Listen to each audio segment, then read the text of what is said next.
Oh je, Was ist los? guck dir das an. Hm? Da hinten war früher, da hat man schon viel Platz.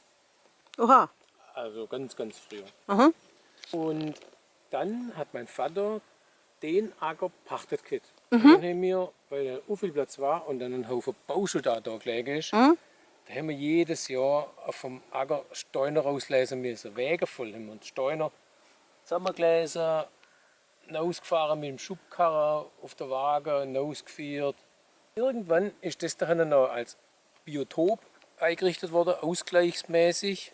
Für irgendein Baugebiet in Beske drin. Und jetzt sind sie wieder die ganze Steuerhäufe nachgeschmissen, wo wir einzeln raustragen haben.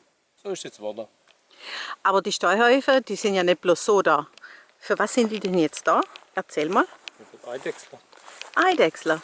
Genau. Also, wenn ich Also, da gucke, wohnen da auch Mais. ja. Okay. Und ich glaube, es hat einiges an Vögel hier in den Bäumler, in den Büsch. Natürlich. Also es ist schon ein Biotop geworden. Das haben sie schon gut gemacht für den Zweck. Plus, naja, Du fragst jetzt, warum du früher die Steine noch so hast. so, die hätten wir gleich auf den Haufen schmeißen können, dann wäre es gleich so gewesen. Aber dann hätte der Hahn ja nichts abbauen können. Was hätte er abgebaut? Allerlei.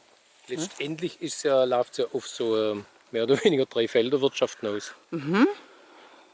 Euer Weizen, euer Gerste, euer Brachfrucht. Und das kommt noch darauf an, was. Da haben wir entweder Zuckerrübe, wie da haben wir jetzt gerade, oder halt Mais, Kartoffeln, je nachdem.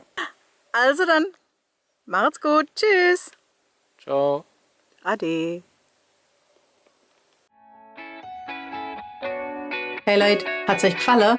Dann guckt doch öfter mal in meinen Kanal rein. Oder auf meine Homepage, da hat's ein ganz nettes Programm. Bei uns ist nämlich etwas Butter.